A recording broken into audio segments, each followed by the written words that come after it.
간증을 듣는 것은 참 감사한 일입니다. 왜냐하면 하나님께서 쉼 없이 일하시고 계시는구나 하는 것을 깨달을 수가 있기 때문입니다. 가끔씩 살다가 믿음이 없어지고 또 좌절할 때가 있지요. 그러나 간증을 나누다 보면 하나님께서는 계속 일하고 계시다는 것을 확인할 때 용기를 가지게 됩니다. 우리 권사님의 간증을 통해서 우리가 많은 은혜를 받게 되었습니다. 그 자부가 계속 건강하게 되기를 바라고, 또 그 가정의 믿음의 역사가 여러 가지 면으로 나타나고, 또 권사님을 통해서 하나님께서 영광을 받게 되시기를 바랍니다. 오늘도 예배당과 가정에서 이 새벽을 깨우시는 모든 성도들에게 하나님의 크시는 종이 함께 하시기를 원합니다. 여러분, 하나님의 은총이 우리에게 임하는 방식이, 그 과정이 여러 가지 있다고 하겠습니다. 어떤 때는 일방적으로 우리가 알지도 못하는데, 우리가 아무것도 한 것도 없는데, 우리가 어떤 노력을 기울이지도 않았는데 주어질 때가 있습니다. 그 대표적인 것은 독생자 예수님께서 우리에게 오신 겁니다. 우리는 예수님께서 우리에게 오실 것을 미리 알지도 못했고, 또 하나님께 요청한 적도 없고, 예수님께서 우리에게 오시도록 우리가 사전에 무슨 작업을 하거나 노력을 기울인 적도 일절 없습니다. 그런데 하나님께서 일방적인 사랑으로 우리에게 예수님을 보내주셨습니다. 여러분, 그래서 하나님의 사랑은 짝사랑에서 시작이 되었습니다. 율법적 신앙은 우리가 하나님을 사랑했더니 하나님께서도 우리를 사랑해 주시더라, 이게 율법적 신앙이죠. 그런데 하나님과 우리의 관계는 우리가 무엇을 해서 하나님을 움직이시도록 하는 그런 게 아닙니다. 저도 가끔 그런 표현을 씁니다. 하늘을 움직이는 기도, 하나님을 움직이는 기도를 드린다, 이런 말을 저도 하기는 해요. 그런데 가만히 생각해 보면 우리 기도가 뭐라고 감히 하나님을 움직이겠습니까? 어떻게 보면 교만한 표현이 아닌가, 저 스스로도 그렇게 반성할 때가 있습니다. 여러분, 설악산에 흔들바위 가서 흔들어 보셨어요? 네, 여러 해 전에 어디 보니까 외국에서 온 사람들이 그걸 밀어서 떨어뜨렸다고 그래서 제가 깜짝 놀랐어요. 진짜인 줄 알고. 근데 나중에 가보니까 그대로 있더라고요. 특히 만우절에 그런 얘기가 많이 나오니까 속지 마시기를 바랍니다. 거기는 무슨 굴착기가 올라갈 수 있는 데도 아니고, 무슨 장비를 동원할 수 있는 곳이 아니고, 깊은 비탈의 산인데, 그런 장비를 동원하기 전에는 사람이 밀어가지고는 그게 떨어질 게 아니죠. 하나님은 흔들 바위도 아니세요. 하나님은 너무너무 우람하고 크신 분이세요. 근데 내가 기도를 했더니 하나님 막 충격을 받고 당황하셔서 흔들리시더라, 그런 일은 없어요. 그냥 하나님께서 우리를 사랑하시는 겁니다. 여러분, 2-3살짜리 꼬마가 막 한다고 부모가 그게 충격을 받고 넘어갑니까? 그냥 철부지가 애쓰니까 그래, 너 원하는 거 사줄게 하는 거지, 부모가 그 아이한테 설득을 당하거나 무슨 놀래가지고 해주는 건 아닙니다. 하나님께서 우리에게 은혜와 사랑을 베푸실 때 우리가 뭘 해서가 아니라 하나님의 일방적인 우리를 향한 짝사랑으로 우리에게 주시는 겁니다. 여러분, 부모와 자식의 관계가 짝사랑이죠. 그냥 부모는 일방적으로 사랑합니다. 젖먹이고 기저귀 갈고 물어 빨아주고 도닥거리고 아플 세라 이렇게 해줍니다. 그때 그 아이가 부모에게 뭘 해드렸기 때문이 아니죠, 그죠? 나중에 철이 들고 어른이 돼도 부모님의 사랑을 100분의 1, 1000분의 1도 알기가 어려워요. 이렇게 일방적으로 하나님께서 우리에게 베풀어 주시는 그 은혜로 말미암아 우리가 구원을 받게 된 것입니다. 얼마나 감사한 일입니까? 그래서 우리를 구원해 주시는 이 원초적인 구원의 은총, 하나님과 우리 사이의 관계, 이거는 이제 일방적으로 하나님께서 우리에게 주시는 거죠. 그런데 그 이후에 이 땅에 살아갈 때는 또 다른 은총을 얻는 과정이 하나 있습니다. 그게 이제 오늘 본문에 나온다고 생각하는데, 그거는 가만히 있다고 저절로 되는 게 아니고 이제 하나님의 사랑을 받고 하나님의 자녀가 된 이후에 하나님과의 관계가 점점 무르익어 가면서 일어나게 되는 과정이라고 말할 수가 있겠습니다. 은총을 어떻게 얻을 수 있을까? 이 두 번째 얘기는 그 과정이 있어요. 맨 처음에 있는 그 구조를 이제 우리가 들어가서 보는 건데, 첫 번째는 하나님의 명령, 하나님의 요구, 그게 있어요. 여러분, 가장 좋은 예는 노아를 얘기할 수 있습니다. 노아에게 하나님께서 뭘 요구하셨나요? 방주를 만들어라. 이거 하나님의 요구, 명령이라고 할 수 있어요. 그런데 노아가 거절할 수도 있고 그렇잖아요. 그런데 노아는 하나님의 명령을 그대로 받아들이는 것입니다. 우리들은 신앙생활하면서 하나님의 명령이나 우리를 향한 요구를 불편하게 여기고 또 싫어할 수도 있어요. 힘들게 여길 수도 있죠. 왜 하나님께서 나에게 이런 걸 요구하시나 생각할 때가 많이 있습니다. 그렇지만은 하나님의 모든 말씀 속에 담긴 명령이나 요구는 나중에 가서 보면 우리를 향한 축복이라는 것을 깨닫게 되는 것입니다. 여러분, 이스라엘 백성들에게 십계명을 비롯한 율법을 주셨어요. 그리고는 말씀하시기를 너희를 힘들게 하려고, 괴롭게 하려고 하는 것이 아니라 지키면 복을 얻게 되는 하나님의 은혜라고 말씀을 하시지 않습니까? 율법을 잘 지키면 결국은 자신이 복을 받는 것이에요. 복 있는 사람은 율법의 말씀을 주야로 묵상하죠. 사랑하죠. 그거를 부담스럽게 여기지 않고 늘 하나님의 나를 향한 말씀이 뭘까 생각을 했더니 복을 받아서 시냇가에 심겨진 나무처럼 시절을 따라서 열매를 맺고 마르지 않는 것이죠. 결국은 하나님의 명령을 받아들이는 것은 축복으로 나가는 길임을 깨닫게 돼요. 여러분, 하나님의 명령이 그러면 어떻게 우리에게 다가오는 것일까요? 그건요, 영적 부담을 느끼면 그게 하나님의 명령인 줄로 아시면 돼요. 예를 들어서 성경 말씀에 보니까 이렇게 돼 있던데 내가 그렇게 못 살아서 큰일이야 하면서 마음의 불편함을 느끼면 하나님께서 그렇게 하라고 지금 명령하고 계시다는 것으로 깨달으면 됩니다. 누구를 봤는데 굉장히 어렵다더라, 큰일 났다더라. 그런데 내가 그걸 듣고 그냥 흘려보내는 게 아니라 그게 이상하게 마음에 와서 꽂혀가지고 낮에도 생각나고 밤에도 생각나고 부담감으로 작용하면 뭔가 하라고 하는 하나님의 명령인 줄로 알면 되는 거예요. 어저께인지 그저께인지 이제 우리 교단에서 발행하는 한국 기도 공부라는 신문이 있잖아요.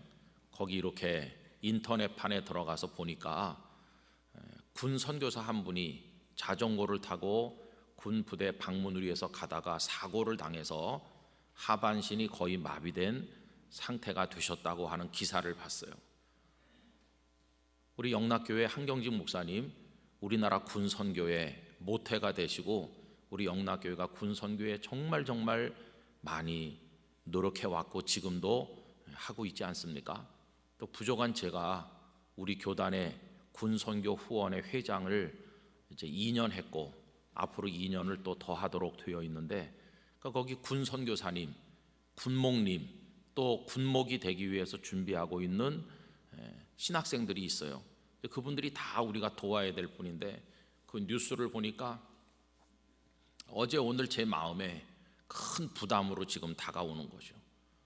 제가 뭘 할 수 있겠습니까?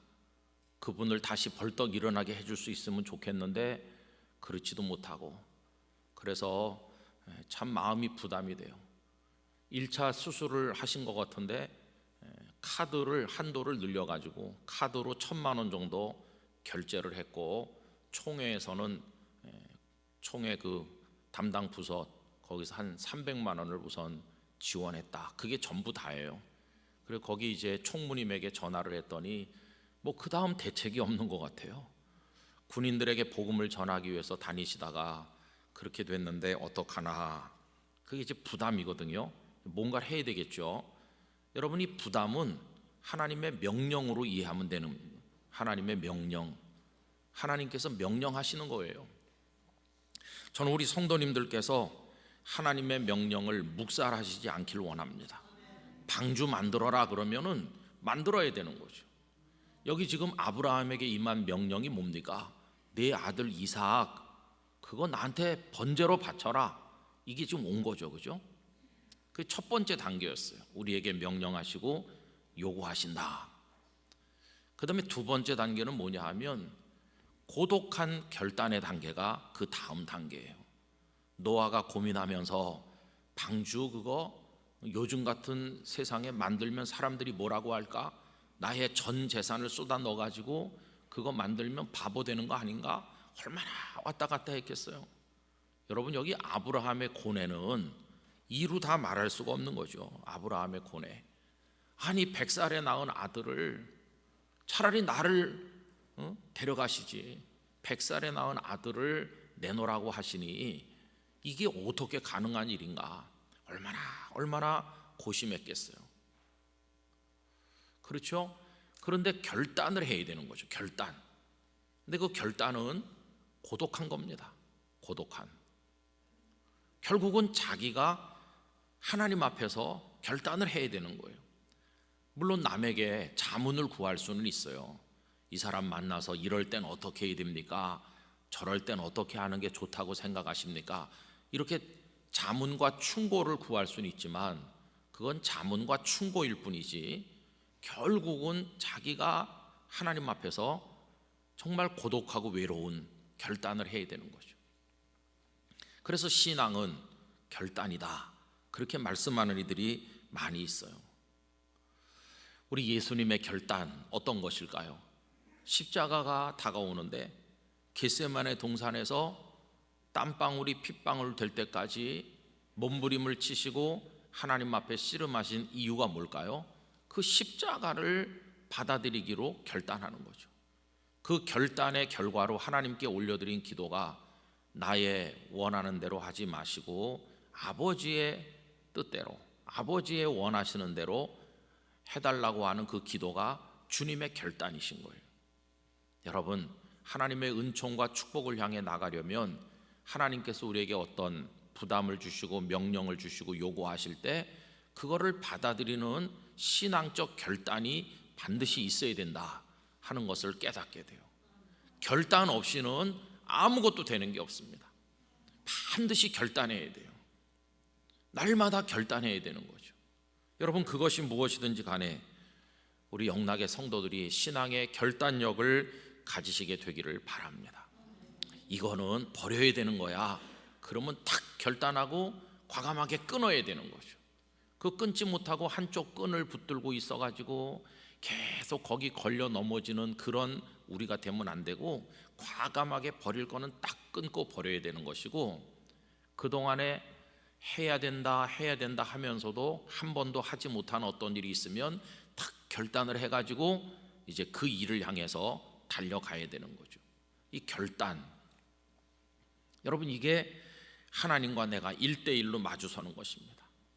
1대1로 마주서서 그 누구도 도와주지 않는, 내가 하나님 앞에서 하지 않으면 안 되는 그런 결단을 하는 거죠. 특별히 사역자들 중에는 그런 결단의 순간을 맞이하는 분들이 참 많습니다. 성령께서 너 선교사 가야 된다, 선교사 가야 된다. 그럴 때 여러분, 그게 쉽습니까? 선교사 가는 게 말이 선교사 가는 거죠. 그건 정말 어려운 거예요. 저 아프리카 같은 데 가는 거는 글쎄 얼마나 어려운 결단일까요? 그래서 뭐 선교사님이 사역을 잘하고 못하고 그건 둘째치고 거기까지 갔다는 그 자체가 대단한 거예요. 그래서 여러분, 이 결단의 순간을 회피하지 말고 하나님 앞에서 직면하는 용기, 우리가 그걸 가지게 되기를 간절히 바랍니다. 그 다음에 이제 세 번째 단계는 뭐냐 하면 행동하는 단계가 필요해요. 하나님 앞에서 결단했으면 그 다음에 행동으로 옮겨야 되는 거지 생각만 하고 있으면 안 되죠. 아브라함도 하나님 그렇습니까? 내 아들을 요구하시는군요. 그러면 고민하고 괴로워하고 또 고민하다가 아들 이삭 하나님이 주신 것이니 하나님께로 되돌려 드리겠습니다 하고 결단했죠. 결단만 하고 가만히 있는 게 아니에요. 일찍 일어나서 준비해가지고 종들을 데리고 아들을 앞세워가지고 모리아 산을 향해서 출발하는 행동을 하는 거죠. 여러분, 결단만 가지고는 아무것도 안 돼요. 결단도 위대하지만 행동이 뒷받침되지 않는 결단은 이건 하나 마나인 경우가 얼마나 많이 있습니까?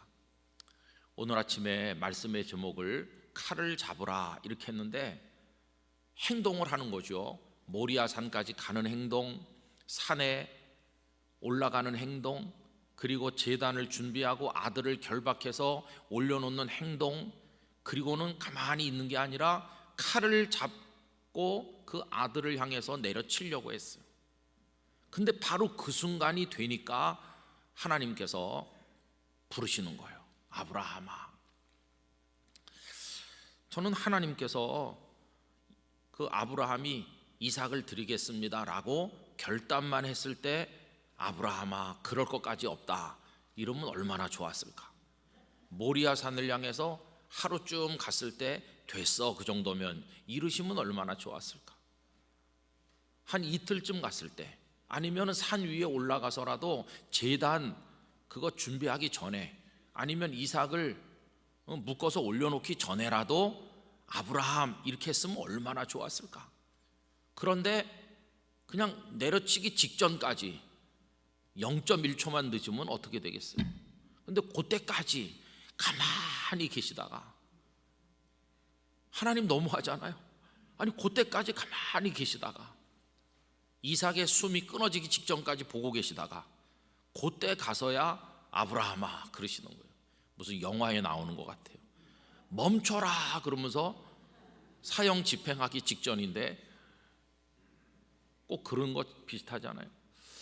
저는요 하나님의 은총이 우리에게 임하기까지 그 마지막 순간까지의 행동이 필요하다는 생각이 드는 것이, 이미 양은 숲을 속에 있는데 그걸 조금만 더 일찍 꺼내서 보여주시면 그렇게까지 위급한 상황에 안 가도 좋았을 텐데 하나님께서는 마지막 순간까지 그의 행동을 지켜보고 계시다가 이제 턱에 숨이 차가 더 이상 못 견딜 만큼 꽉 찼을 때 아브라함아 하시는 거예요.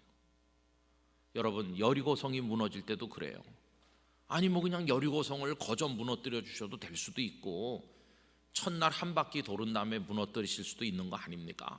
그런데 엿새 동안 한 바퀴씩 돌고 7번째 날은 7바퀴 다 돌 때까지도 가만히 계시다가 여호수아의 신호에 따라서 온 백성이 와 그러면서 함성을 지르니까 그때 가서 무너지는 거예요. 여러분, 하나님의 은총을 얻기 위해서는 끝까지 그 하나님이 정한 그 지점을 통과할 때까지 행동해야 된다는 사실을 깨닫게 되는 거죠. 여러분, 얼마나 많은 사람이 결단합니까? 많은 사람이 결단합니다. 많은 사람이 용감하게 행동을 시작합니다. 그래서 말합니다. 나도 모리아산 이틀은 갔었다고. 나도 산 밑에까지는 갔었지. 나도 산 위에 올라간 적 있었어. 그런데 그 다음이 없는 겁니다. 그 다음이 없고 그 8분 응선에서 멈추고 99%를 한 상태에서 되돌아서기 때문에 아브라함아 부르시는 그 은혜의 음성을 못 듣고 돌아서는 사람이 너무나도 많은 것입니다. 하나님의 은총을, 하나님의 복을 우리가 받기 위해서는 하나님이 원하시는 순간에까지 가야 된다는 걸 알 수 있어요. 여러분, 결단하고 하나님의 때가 될 때까지 행동하면 반드시 복이 임할 줄로 믿습니다. 다니엘도 그런 분이죠. 다니엘과 그의 친구들은 끌려가서 고생하다가 영재 학교 같은 데 들어갔는데 왕이 주시는 음식으로 우리를 더럽힐 수 없다 결단을 했어요. 하나님 앞에 자기들을 더럽히지 않기로 결단하고 그 다음에 행동하는데 끌려온 주제에 무슨 말이 많어 이럴 거 아니겠어요?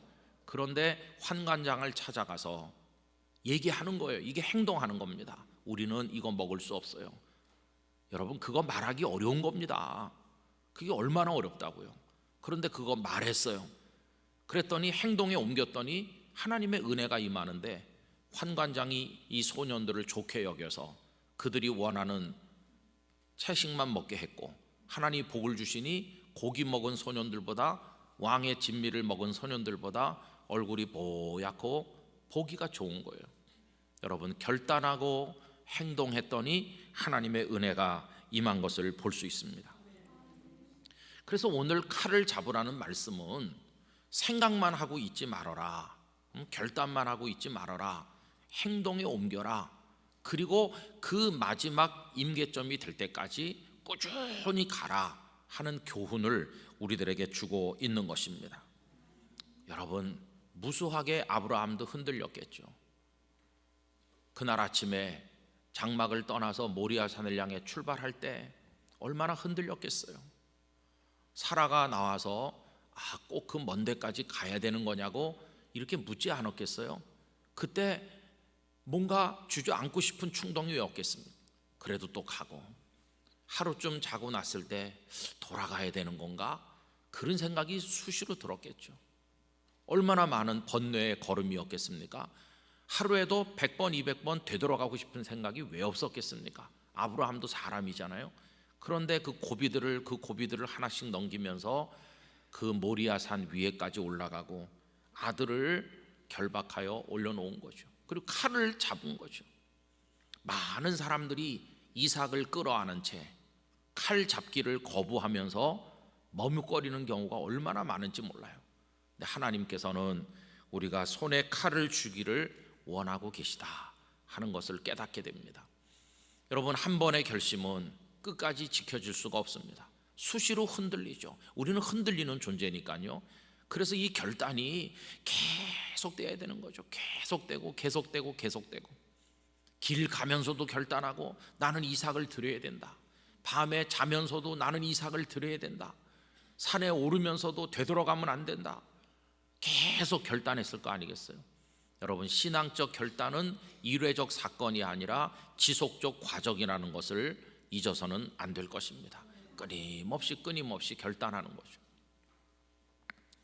저는 주님을 위해서 생명이라도 내놓겠다고 결심한 많은 주님의 사람들이 왜 중간에 이탈하고 오히려 더 부패하고 무너져 내릴까 생각해 보면 이 결단의 끈을 늦췄기 때문이에요. 처음에는 주님 내 생명까지 드립니다 이렇게 했지만 어느 순간에 그 결단이 다 사라져 버렸거나 왜곡됐거나 이상하게 돼서, 그래서 그냥 자기도 모르게 내가 그런 결단을 한 때가 있었나 본인도 망각할 정도로 잘못되는 경우가 많은 것이죠. 끝까지 또 무릎 꿇고 하나님, 제가 어떤 사람입니까? 제가 어떻게 부름받았습니까? 하나님, 저에게 주신 명령이 처음부터 지금까지 동일한 줄로 압니다. 그러면서 계속 끊임없는 결단, 이게 필요한 것이죠. 그러면서 계속 그 이삭을 드리는 그 지점을 향해서 한 걸음씩 계속해서 걸어가야 되는 거죠. 여러분, 신앙은 계속해서 걸어가는 행동의 연속입니다. 그래서 우리의 신앙은 매 순간이 영적 전쟁인 거예요. 마음속에서 돌아가라 어떻게 아들을 드리겠느냐 이런 생각이 계속 나는데 그걸 누르면서 가야 된다 그러는데 그게 영적 전쟁을 하는 거죠. 마음속에 끊임없는 영적 전쟁, 그게 이어져야 되는 거죠. 그러면 디모데후서 4장에 보면 그 바울 사도께서 순교가 멀지 않은 시점에서 디모데후서를 기록하면서 여러 가지 마음속 감회를 표현하는 가운데 데마 얘기를 하고 있죠. 데마는 세상을 사랑하여 데살로니가로 갔다. 여러분, 데마도 한때는 복음을 위해 살겠다고 결단했고 한때는 행동해서 바울 곁에서 복음을 위해 함께 살았던, 한때는 그랬던 사람이죠. 그런데 우리 사람은 흔들리는 존재니까, 세상이 너무 좋아 보이니까, 세상의 부귀영화가 호화호식하는 게 너무 좋으니까 계속 흔들리다가 어느 날 그 결단이 무디어지면서 다 버리고 데살로니가로 가버렸다는 것이 얼마나 많은 사람들이 현대판 대마가 되고 있나 생각을 해보는 것입니다. 여러분, 하나님의 은총이 우리에게 주어지는 그 순간에 도달하려면 손의 칼을 잡기까지 행동하셔야 되는 거예요. 끝까지 가셔야 되는 것이에요. 하나님께서 우리를 부르시는 그 음성이 들리기까지 멈춤이 없이 전진하시기를 바랍니다. 물론 우리는 연약합니다. 그래서 중간에 멈춰 설 때도 있어요. 다리가 아프니 좀 쉬었다 갈까? 그러면 이삭도 앉고 종들도 앉아 쉬겠죠. 아브라함의 마음속의 유혹을 그들은 모르겠죠. 아브라함은 그때 돌아가고 싶은 생각이 많은 겁니다. 멈춰 선다는 것은 그때가 오는 걸 좀 뒤로 미루는 거죠. 조금 뒤로 밀어서 잠깐이라도 멈춰 섰다가 천천히 가고 싶은 거죠. 그러나 또 결단하고 이러면 안 되지, 일어서서 가자, 또 가는 거죠. 여러분, 우리 중에 어떤 이들은 갔다가 조금 되돌아오는 사람도 있어요. 한 이틀 가다가 난 도저히 못하겠어 그러면서 한 이틀 가다가 하루길쯤 다시 되돌아오는 이도 있을 수 있어요. 믿음의 후퇴죠. 되돌아왔다가 생각해보니 마음의 고통이 커요. 이건 하나님의 뜻이 아닌데. 그래서 다시 되돌아왔다가 또 다시 되돌아서서 모리아산을 향해 가는 이들도 많이 있다고 생각합니다. 왔다 갔다 하죠. 그러나 어떤 과정을 겪든지 중요한 것은 우리 손에 칼이 들릴 때까지 하나님께서 우리를 부르시고, 얘야 저 뒤에 숫 양이 있다, 내가 너를 위해 복을 준비했다, 은혜를 준비했다 하는 음성이 들릴 때까지 가는 게, 그게 중요하다는 것을 알 수 있습니다. 전에 어떤 목사님을 뵀는데요, 그 목사님이 이제 주의 종이 되기로 결심하고 세상에서 하던 거 다 이제 정리하고 신학교에 가신 거겠죠. 근데 그분은 제법 잘 나가던 분이고 돈도 잘 벌고 그랬다고 그래요. 그러다가 어떤 순간에 은혜를 입고 이제 신학생이 되기로 해서 왔는데 조금 나이가 드신 분이죠. 그리고 와가지고 뭐 신학교 졸업하고 교회 가서 전도사 해보니까 너무너무 답답하거든요. 신학교 오기 전에는 당신이 사인하면 막 뭐든지 다 그 순간에 결제가 되고 끝나고 그랬는데, 교회 전도사 하면서 하나도 본인의 뜻대로 하는 게 없고, 그 교회 뭐 다 그렇게 의논해서 해야 되는데 당연히 해야 될 것도 반대하는 성도도 많고, 이거 왜 이런가. 그래서 이제 고뇌하고 하다가 시험을 많이 당해서, 그래서 이제 목사가 된 지 얼마 안 돼 갖고, 그래서 세상적인 말로 하면 때려치웠대요. 난 그냥 목회하지 말고 옛날처럼 돈 벌고 그 돈으로 내가 선교하고 그러지, 아이고 그냥 나 그런 거 이제 꼴사 나와서 못 보겠어. 내가 착각했던 거야. 내가 무슨 목사가 되겠나. 그래갖고 이제 가서 또 다시 돈 벌고, 근데 이상하게 돈이 안 벌려야 되는데 돈이 잘 벌리다라는 거예요. 그러니까 돈 버는 게 주의 뜻이었어. 이렇게 또 하다가, 이 시간에 다 말씀드릴 수는 없지만 그 다음에 하나님께 얻어맞았죠.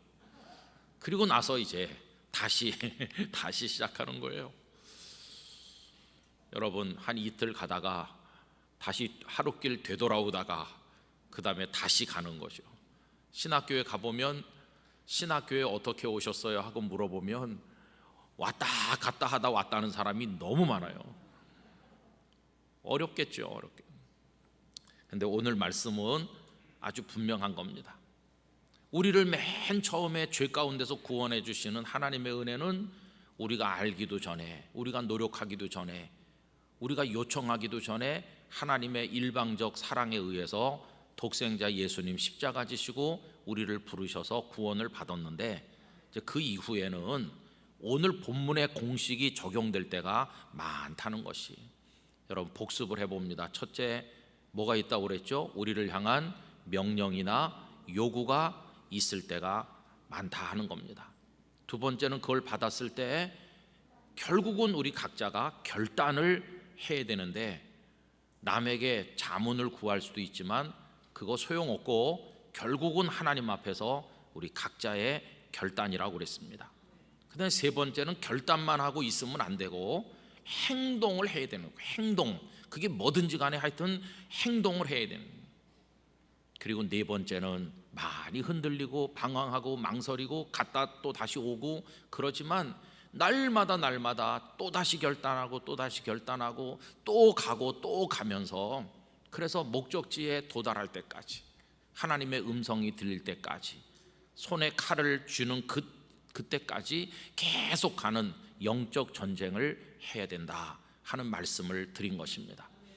여러분, 이렇게 연약한 우리로 하여금 모리아 산 위에까지 올라갈 수 있도록 도와주시는 분이 계시잖아요. 그분이 바로 성령님이세요. 하나님, 저 어떡할까요? 저 못하겠어요. 저 여기서 주저앉고 싶어요. 되돌아가고 싶어요. 끊임없이 방황할 때 성령께서 힘을 주십니다. 위로해 주십니다. 힘내라, 내가 너랑 같이 가지 않느냐. 그 결과는 멸망이 아니라 축복이라니까. 방주 그거 끝까지 만들어라. 만들다 말면 요만한 구멍만 있어도 그리로 물이 들어오고 방주 굿을 못하는 거죠. 그게 구원의 방주가 되려면 요만한 구멍도 없이 완벽하게 막아야 그게 방주가 되는 거지. 너 지금 저기 널판지 하나 더 대야 되는 거야. 여기서 주저앉으면 저 방주 역할 못한다. 방주 하나님의 뜻대로 준행해서 만들었기 때문에 그 가족이 구원을 받지 않았습니까? 얼마나 놀랐습니까? 이스라엘 백성이 열세 바퀴 돌고 함성을 지르니까 여리고성이 무너지지 않았습니까? 다 그때가 될 때까지 우리가 기다리고 결단하고 노력하면서 하나님의 은혜를 바라보고 달려가야 될 줄로 믿는 것입니다. 그래서 여러분, 지금 기도 중에 계시다면 그 기도도요, 하나님의 응답이 임할 때까지 계속 기도해야지 중간에 멈추면 안 됩니다. 마귀가 와서 야, 너 그냥 여기서 관둬라. 기도한다고 될 것 같아. 그냥 포기해. 이렇게 유혹할 때가 많아요. 그때도 계속 결단하고 계속 기도하면서 끝까지 매달릴 때가 되면 하나님께서 은혜를 주시는 것입니다. 그런 마음으로 우리 영락의 성도들이 달려가시게 되기를 진심으로 기원합니다. 그런 의미에서 오늘도 영적 전쟁을 치르는 하루가 될 것입니다. 성도의 삶과 세상의 삶 사이에서 왔다 갔다 하는데 그때마다 성령님 의지하시고 축복의 그 순간을 맞이할 때까지 달려가는 우리 모두가 되기를 간절히 기원합니다. 기도하겠습니다. 아버지 하나님, 하나님께서는 아브라함에게 요구하셨고 명령하셨으며 아브라함은 결단하였고 그리고 행동하여 모리아산으로 갔으며 손에 칼을 잡는 그 순간까지 행동하였을 때 하나님께서 그를 부르시고 숲풀 사이에 준비된 숫양을 그에게 주셨습니다. 아버지 하나님, 저희들도 하나님을 향해 결단하고 우리가 해야 될 행동을 하되 축복의 순간을 맞이할 때까지, 하나님의 응답의 때를 맞을 때까지 낙심치 말고 끝까지 갈 수 있도록 성령님 저희들을 도와주시옵소서. 오늘도 새로운 하루를 주신 하나님을 찬양합니다. 가정에서, 학교에서, 일터에서 기쁨으로 살게 하여 주시옵시고 세속의 욕망에 빠져 허우적대지 않게 하여 주시옵시고 예수 그리스도로 옷 입게 하여 주시옵시며 성령의 능력으로 저희들을 무장시켜 주시기를 원합니다. 강한 장군 밑에 약졸은 없다고 그랬는데 우리 예수님이 천하의 장군이시니 예수님 밑에 허약한 병사가 아니라 하나님의 전신갑주로 무장한 하나님의 용맹한 십자가의 정병으로 살아가도록 영락의 성도들을 축복해 주시기를 원합니다. 아버지 하나님, 특세가 끝날 때까지 힘을 주시옵시고 강건케 하시고 이번 주일은 기쁨의 감사주일로 하나님 앞에 드리게 하여 주시옵소서. 각자가 가지고 나온 기도의 제목이 많이 있습니다. 하나님께서 아시겠지요. 은혜로 붙들어 주시길 원하오며 병약한 많은 환우들을 주님의 오른손으로 어루만져 깨끗함을 주시기로 원하오며 길이 막힌 이들에게 길을 열어주시기를 원하오며 답답한 영혼의 시원함을 허락하여 주시옵시고 믿음에 흔들리고 방황하는 이들을 주님의 능력의 오른손으로 붙들어 주시옵소서. 대면 예배를 오랫동안 중단하여 믿음이 식어버릴까 염려가 됩니다. 영락의 성도들 중에 한 사람의 영혼도 이뤄지지 아니하도록 하나님께서 코로나19의 고통 속에서 불꽃 같은 눈으로 살펴주시기를 원합니다. 미국의 대통령 선거가 끝나고 혼란한 중에 있고, 그로 인해 대한민국에도 어떤 영향이 미칠까 염려하는 중에 있고, 우리나라 국내 국외 혼란이 너무나 극에 달해 있습니다. 그러나 두려워하지 말고 모든 것의 주인 되시며 역사의 주관자이신 하나님만 바라보는 믿음을 저희들에게 허락하여 주시옵소서. 이 새벽에 성도들 위해 두 손 들어 복을 내려 주옵소서. 우리 구주 예수 그리스도의 은혜와 하나님 아버지의 사랑과 성령님의 교통하심이 아브라함처럼 손에 칼을 잡을 때까지 결단하고 순종하여 행동할 것을 다짐하는 영락의 성도들 가운데 영원토록 충만하시기를 축원하옵나이다. 아멘.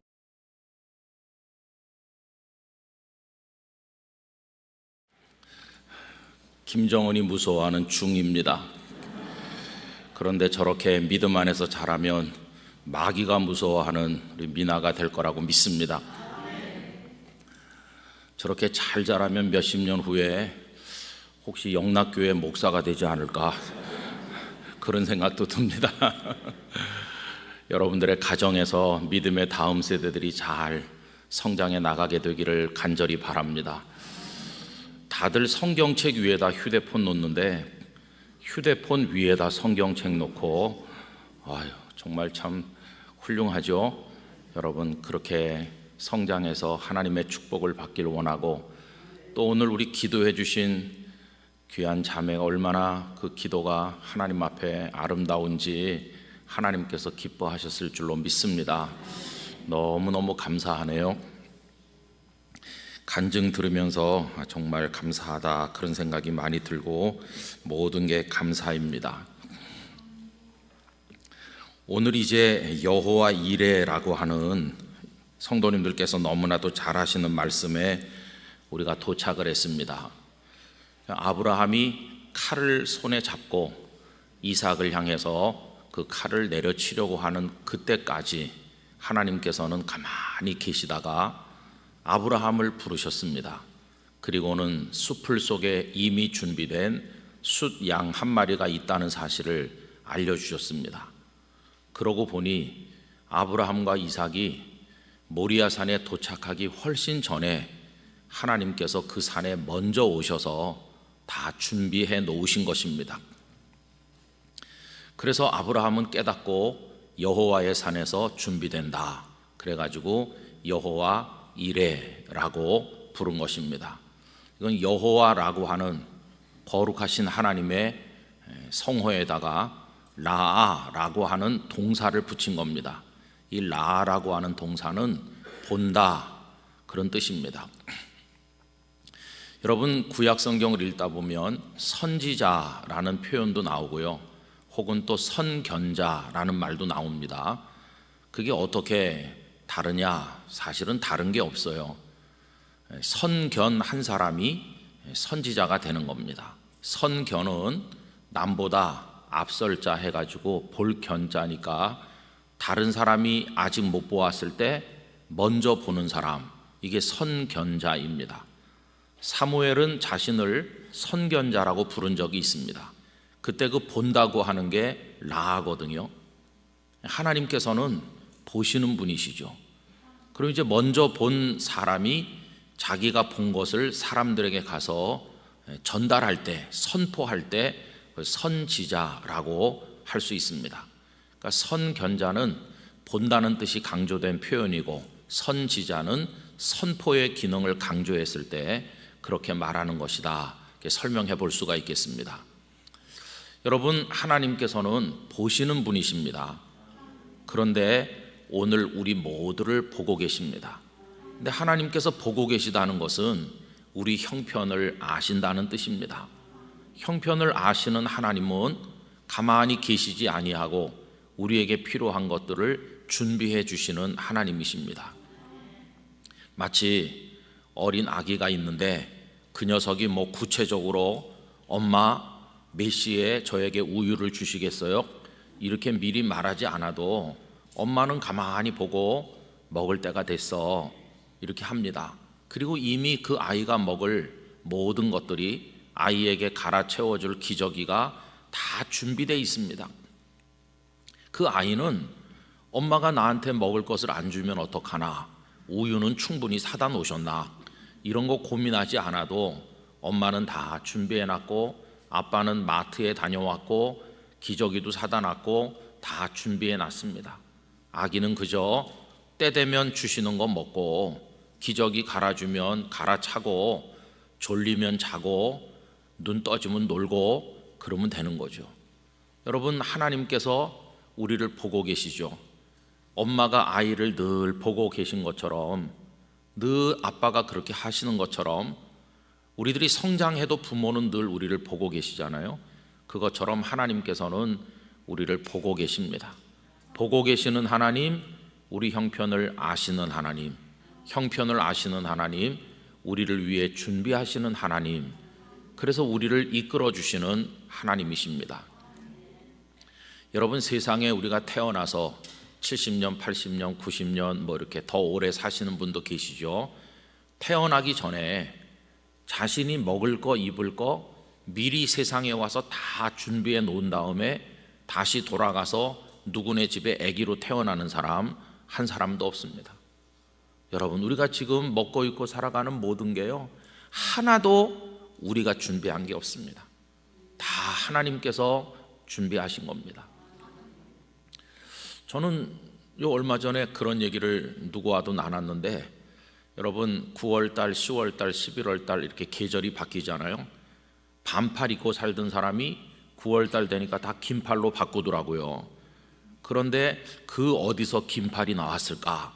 다 어딘가에 놔뒀다가 갈아입고 나왔어요. 그런데 긴팔이 하나만 있는 게 아니라 매일 달라지는 거예요. 아, 매일 바꿔 입고 나오는구나. 근데 또 좀 추우니까 더 두꺼운 옷을 다 걸쳐 입고 나오고, 그리고 이게 어떤 한 사람만 그런 게 아니라 우리나라 5천만이 다 그렇게 하고 전 세계 인류가 자신의 환경에 맞게 다 갈아입고 나오는 거 보면, 이렇게 많은 사람이 이 지구에서 다 먹고 좀 다 입고 살잖아요. 야, 정말 이 지구가 우리에게 공급해주는 그게 그냥 무궁무진한 거예요. 옛날에 인구가 얼마 없었을 때만 공급하다가 지금은 도저히 이제 힘이 딸려서 못 해주겠다, 그러지 아니하고 지금도 각 나라 들판에는 곡식이 자라고 열매가 있고, 하나님께서 우리를 위해 공급해 주시는 은혜는 이루 다 말할 수가 없는 것입니다. 2000년 11월 오늘 13일이죠. 이날을 우리가 준비한 게 아닙니다. 여러분, 이 시간도 하나님께서 미리 다 준비해 주신 것입니다. 우리는 밤에 잠들 때 내일 2020년 11월 14일이 해가 뜨지 않으면 어떻게 할까 불안해하는 사람 한 사람도 없습니다. 만약에 불안해한다면 뜬 눈으로 밤을 지새우면서 시간이 여기서 멈추면 어떻게 하나 다 걱정하겠죠. 그러나 우리는 저녁이 되면 고단한 몸으로 기쁨의 기도를 드리면서 잠자리에 들고 아무 걱정 없이 자고 눈 떠보니 새날이 와 있는 것입니다. 이 새로운 시간은 누가 준비하셨나? 하나님께서 준비하신 것입니다. 여러분, 이렇게 하룻밤 자고 깨니 새 아침을 맞이하는 것이 이어지고 이어지다가 언젠가 이 땅에서의 마지막 날 밤을 맞이할 것이고, 눈 뜨면 영원한 천국에서의 첫날 아침을 맞이하게 될 줄로 믿습니다. 하나님께서는 그렇게 준비해 주시는 분이시죠. 그래서 하나님께서는 아브라함과 이삭이 모리아산에 도착하기 전에 먼저 거기 가셔서 다 준비해 놓으셨어요. 여러분, 성경 말씀 우리 찾아서 읽어보려고 하는데, 출애굽기 13장, 펜이 있으신 분은 줄 치면서 같이 읽으셔도 좋겠습니다. 출애굽기 13장 20절, 출애굽기 13장 20절 22절까지 다 같이 읽겠습니다. 그들이 숫곳을 떠나서 광야 끝 에담에 장막을 치니 여호와께서 그들 앞에서 가시며 낮에는 구름 기둥으로 그들의 길을 인도하시고 밤에는 불 기둥을 그들에게 비추사 낮이나 밤이나 진행하게 하시니 낮에는 구름 기둥 밤에는 불 기둥이 백성 앞에서 떠나지 아니하니라. 할렐루야. 이건 무슨 말씀인고 하니 이스라엘 백성들이 드디어 애굽을 떠나는 장면을 보여주는 말씀입니다.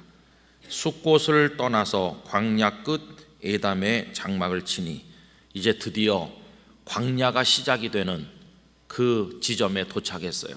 이제 광야를 향해 출발합니다. 그런데 21절 맨 앞부분 줄치시고 늘 마음에 두시면 좋겠어요. 여호와께서 그들 앞에서 가시며, 앞에서 가시는 하나님, 먼저 가시는 하나님, 인도하시는 하나님이십니다. 여호와께서 이스라엘 백성 앞에서 가신 것처럼 이 규절이 우리 영락교회 성도들에게 이루어져서 여호와께서 김아무개, 박아무개, 아무아무개 앞에서 가셨다. 이것이 우리의 은혜가 되기를 간절히 바랍니다. 그래서 낮에는 구름 기둥으로 그들의 길을 인도하시고, 인도하시는 하나님이시죠. 여러분, 하나님께서는 돌격 앞으로 이렇게 명령하면서 당신은 뒤에 남아 계시고 우리만 적진으로 달려가라고 하는 지휘관이 아니십니다. 하나님께서는 돌격 앞으로 이렇게 하지 않으시고 나를 따르라 하시면서 제일 먼저 가시는 하나님이십니다. 그 하나님의 뒤를 따라서 우리가 가는 것이죠. 그래서 하나님은 이스라엘 백성들보다 앞에 가셨다. 우리 인생의 앞에 먼저 가고 계시다. 우리의 길을 준비하고 계시다. 두 번째로는 구름 기둥과 불 기둥으로 모든 것을 형편에 꼭 맞게 돌봐주신다. 여러분, 낮에는 뜨거운 태양빛이 장렬하기 때문에 구름으로 차이를 치는 것처럼 다 드리워서 햇빛을 피할 수 있도록 해주시는 거죠. 하나님께서는 낮에는 불기둥으로 이래가지고 태양빛만 해도 죽을 지경인데 불기둥까지 보태주시는 그런 하나님이 아니십니다. 그 대신 밤에는 불기둥으로, 기온이 뚝 떨어지는 일교차가 큰 광야에서 밤에는 춥고 그럴 텐데, 어두울 텐데 불기둥으로, 얼마나 멋지신 하나님이십니까? 우리의 형편에 따라서 은혜를 주시는 하나님이시죠. 전에 어떤 목사님께서 그런 말씀하더라고요. 아유, 내가 목회가 잘 안 돼가지고 고생 많이 하는데, 진짜 그 목사님이 그렇게 자조적으로 말씀하는 거예요. 아무리 애를 써도 교회가 부흥하지도 않고 여러 가지 이렇게 하니까 어떤 때는 좀 낙심이 된대요. 아유, 왜 하나님은 나의 목회를 활짝 열어주시지 않나. 어떤 때는 내가 부족해서 그렇지 라고 생각을 하면서도 어떤 때는 하나님을 향한 원망도 생길 때도 있더라는 것이에요. 친하니까 저한테 이제 속 얘기를 하시는 거죠. 그런데 그 끄트머리에 한마디, 그런데 자식들을 보면 힘이 나. 이렇게 하나님께서 우리 자녀들을 통해서 나를 위로해 주신다고. 그 아들이 이제 서울의 좋은 대학에 다녔고요, 아주 반듯하고 늠름하고 잘생기고 그랬어요. 그러더니 그 아들이 아주 훌륭한 교수를 만나서 결혼을 하게 됐거든요. 그러더니 그 아들이 또 대학을 마친 다음에 우리 장신대 신대원에 들어와서 공부를 하고 지금은 군목이 돼가지고 소령 계급장을 달고, 그래서 군선교 후원회 할 때 자주 옵니다. 그래서 제가 그 목사님을 보는 마음으로 그 아들을 봐요. 최근에도 그 아들을 봤는데 저보다 키도 훨씬 크고 잘생겼어요. 아버지가 자랑스러워하는 아들이다. 그 아들이 훌륭한 목사님이 돼가지고 지금 군목 일을 잘하고 있습니다. 여러분, 그 따님은 또 피아노를 잘 쳐요. 그래가지고 이제 미국에 공부하러 갔는데, 장학생이 돼가지고 갔는데 또 거기서 좋은 신랑을 만나서 또 잘 지내고 충성하고 좋은 소식을 늘 주고받고 있습니다. 여러분, 그렇게 보면 하나님께서는 왜 나에겐 이런 걸 안 주시나 하지만 가만히 둘러보면 하나님의 복이 요 뒤에 붙어 있는 경우가 있어요. 그래갖고 안 보이는 거예요. 하나님 나에게 은혜를 안 주셨네. 아무리 하루 종일 뒤돌아봐도 안 보이는데 누구 눈엔 잘 보일까요? 다른 사람 눈에는 잘 보이는 거예요. 다른 사람이 보고 아유, 목사님 좋겠어요. 집사님 참 부러워요. 아니 내가 부러운 게 뭐 있어요? 집사님 여기 놀라운 복이 붙어 있어요. 나는 몰라요.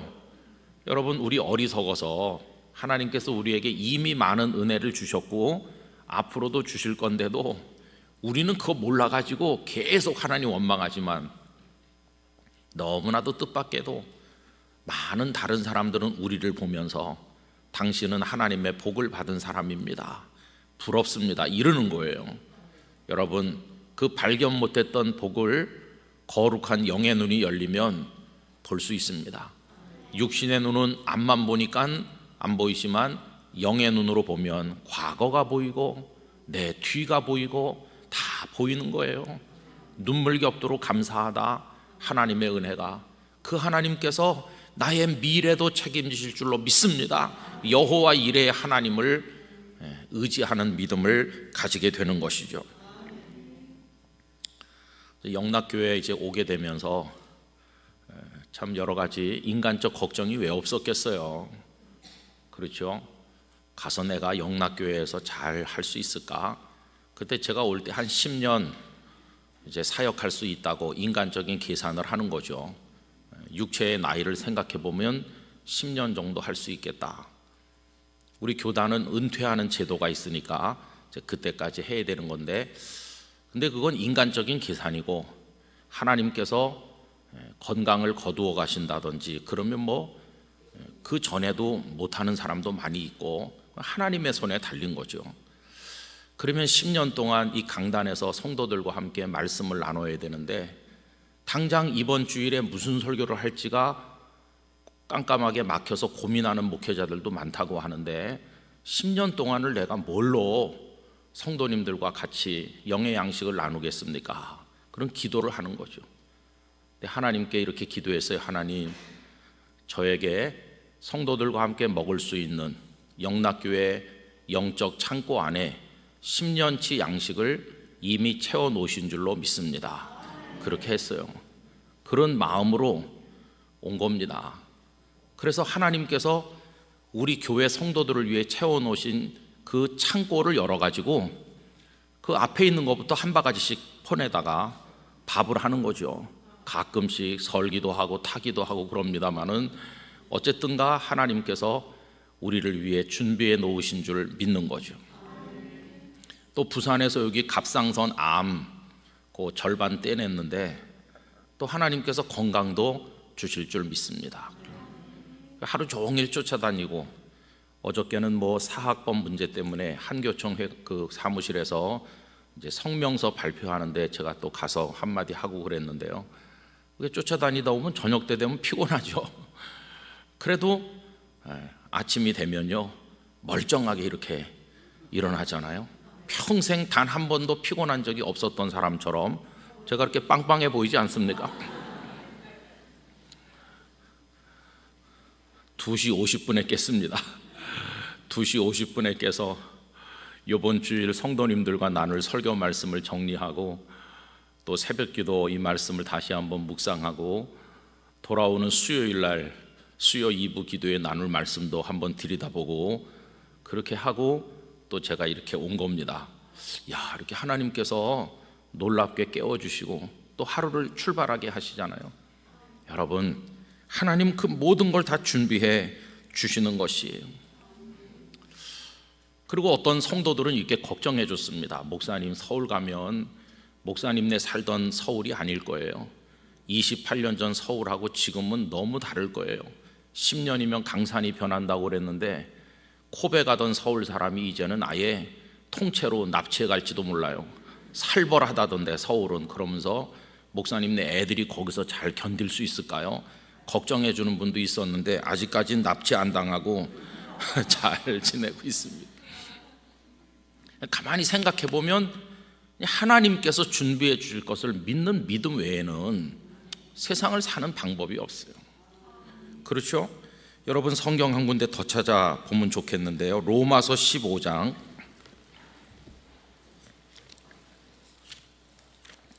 로마서 15장 12절 13절 같이 읽읍시다. 로마서 15장 12절과 13절 다 같이 읽겠습니다. 또 이사야가 이르되 이새의 뿔이 곧 열방을 다스리기 위하여 일어나시는 이가 있으리니 열방이 그에게 소망을 두리라 하였느니라. 소망의 하나님이 모든 기쁨과 평강을 믿음 안에서 너희에게 충만하게 하사 성령의 능력으로 소망이 넘치게 하시기를 원하노라. 아멘. 여러분, 여기 2절 말씀을 읽었는데 소망이라는 단어가 3번 나옵니다. 12절은 메시아 예수님에 관한 예언의 말씀이죠. 거기 끝에 보면 열방이 그에게 소망을 두리라. 여러분, 소망은 미래와 관계된 겁니다. 아직 내가 살지 않았어요. 다가오는 미래인데 그 미래에 하나님께서 은혜를 주실 걸 믿는 소망을 얘기하는 거예요.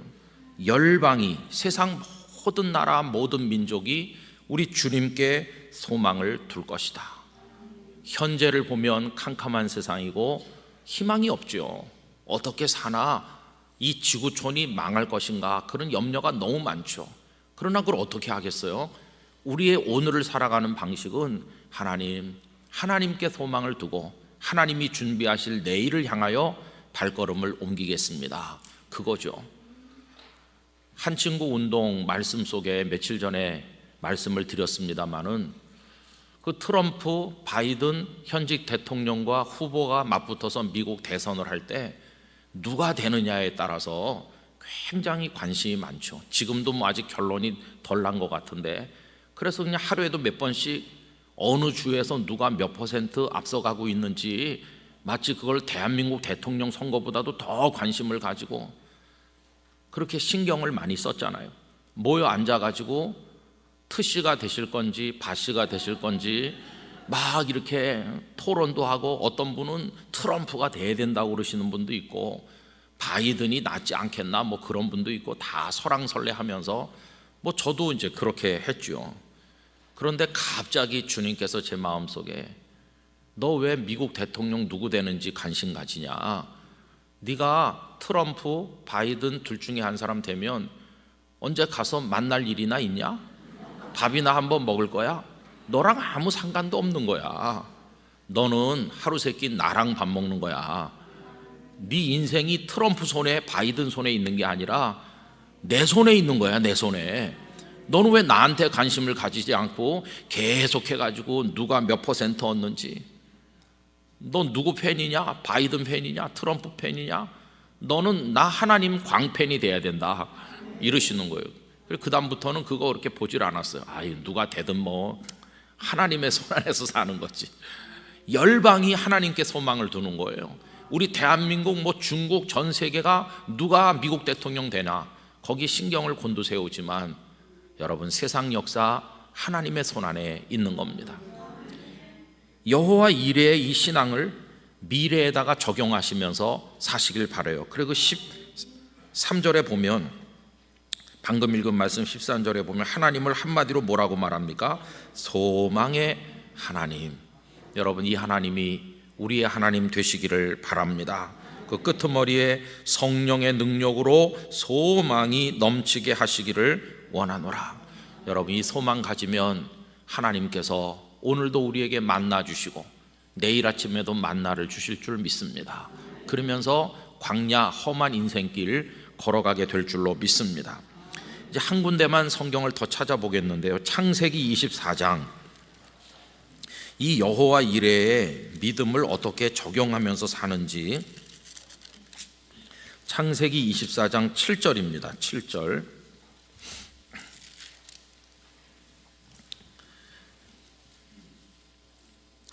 우리 6절부터 같이 읽는 게 좋겠네요. 6절 7절 다 같이요. 아브라함이 그에게 이르되 내 아들을 그리로 데리고 돌아가지 아니하도록 하라. 하늘의 하나님 여호와께서 나를 애 아버지의 집과 내 고향 땅에서 떠나게 하시고 내게 말씀하시며 내게 맹세하여 이르시기를 이 땅을 네 씨에게 주리라 하셨으니 그가 그 사자를 너보다 앞서 보내실지라. 네가 거기서 내 아들을 위하여 아내를 택할지니라. 아멘. 여러분 여기 7절에 무슨 말씀이 있습니까? 그가 그 사자를, 하나님께서 하나님의 사자를 너보다 앞서 보내실 것이다. 여기 너가 누구냐 하면 아브라함의 집에서 일하는 나이가 많은 늙은 종을 말해요. 아브라함이 늙은 종을 보내는 겁니다. 내 고향, 우리 친척들이 있는 곳으로 가서 자네가 내 사랑하는 아들 이삭의 아내감을, 내 며느리감을 구해오도록 하게, 이러는 거예요. 여러분, 아들 장가 보내고 딸 시집 보낼 때 다른 사람 보고 구해주시면 우리가 무조건 맞아드리겠습니다, 이럽니까? 얼마나 신경 쓴다고요.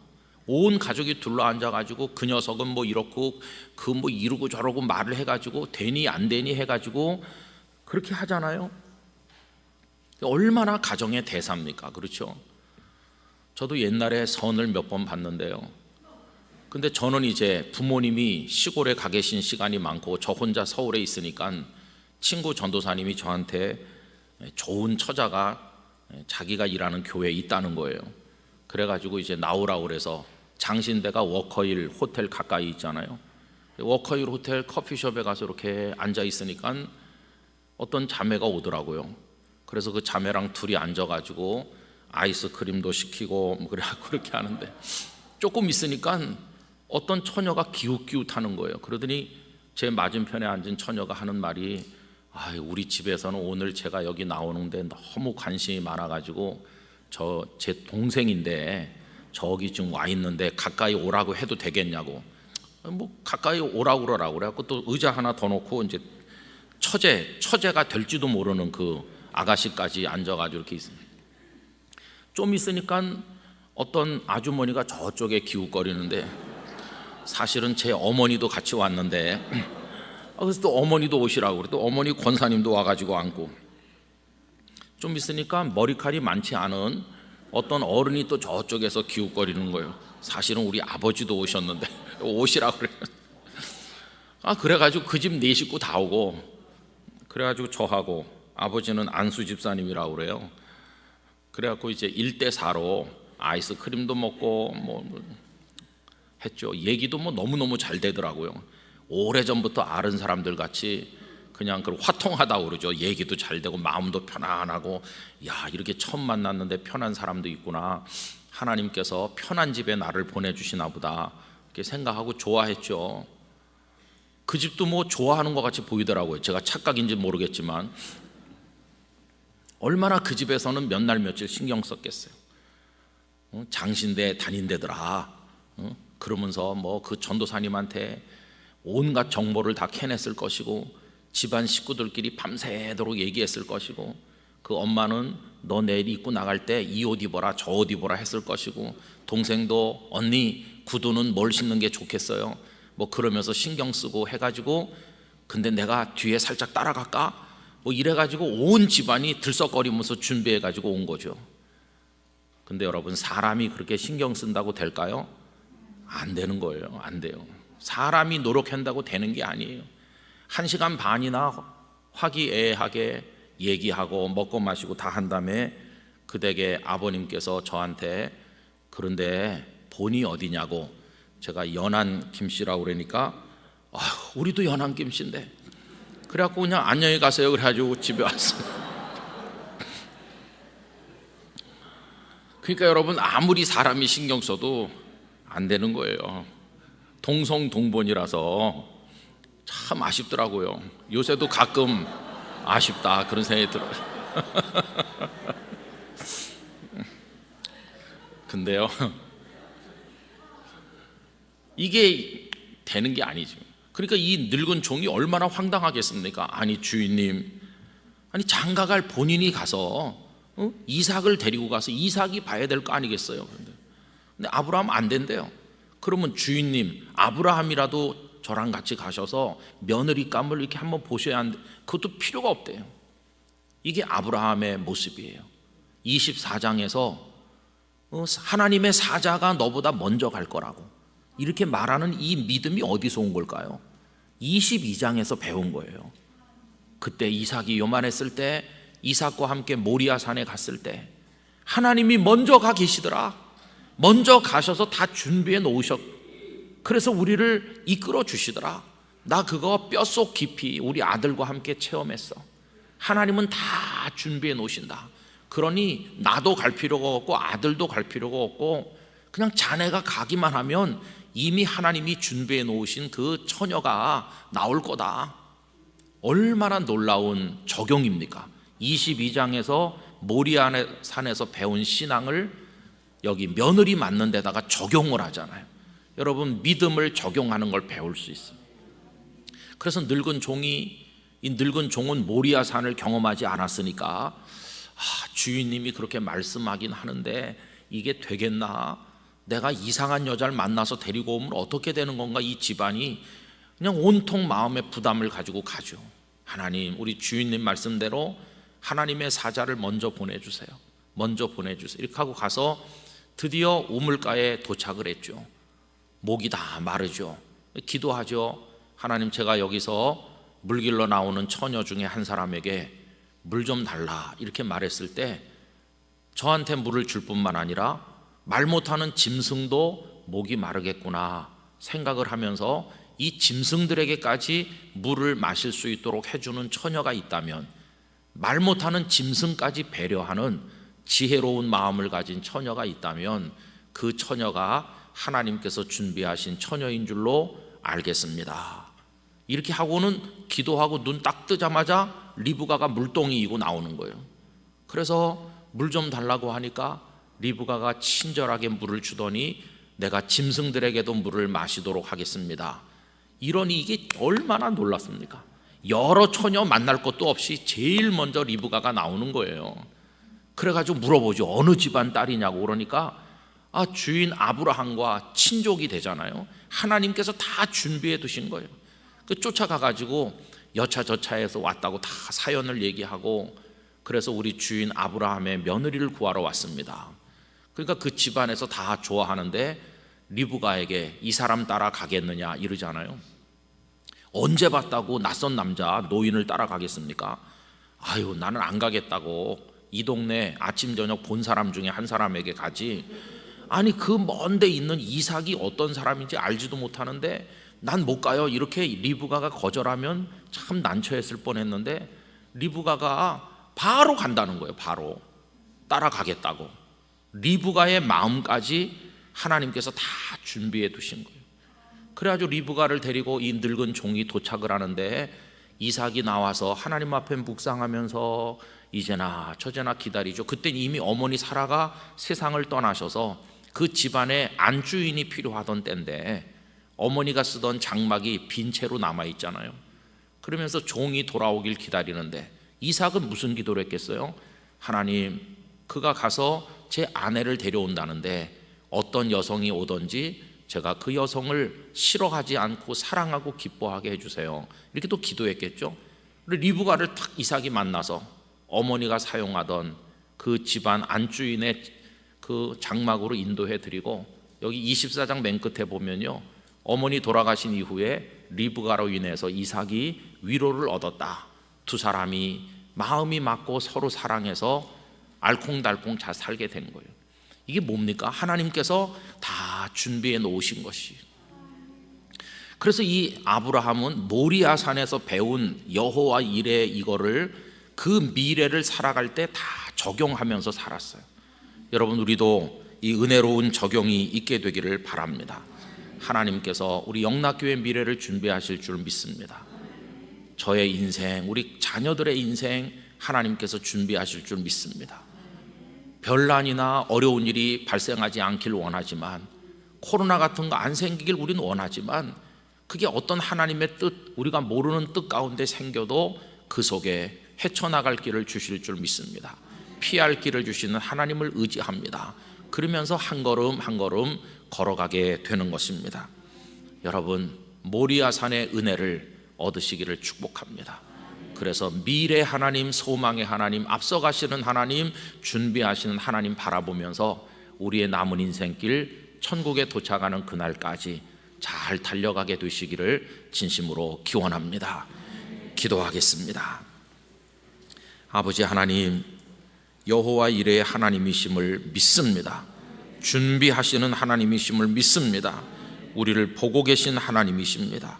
먼저 가시는 하나님이십니다. 아브라함처럼 이 믿음을 매일의 삶에 적용하며 살아가게 하여 주시옵소서. 내일은 특별 새벽기도의 마지막 토요일이 됩니다. 먼 곳에 계셔서 6시까지 시간을 못 맞추신 분들도 많으실 텐데 내일엔 다 같이 나와서 하나님께 큰 영광 올려드리게 하여 주시고, 돌아오는 주일에 넘치는 감사로 하나님 앞에 영광을 돌리게 하여 주시옵소서. 한 분 한 분의 심령에 주님의 은총, 가정의 부흥과 축복을 채워 주시옵소서. 이제는 우리의 영원하신 생명의 구주 예수 그리스도의 은혜와 우리를 보시고 먼저 가시고 준비하시는 하나님의 놀라우신 여호와 이레의 사랑과 성령님의 거룩하신 교통이 우리 함께 하신 모든 성도들 가정과 일터와 모든 기도 제목 가운데 영원토록 함께 하시기를 축원하옵나이다. 아멘.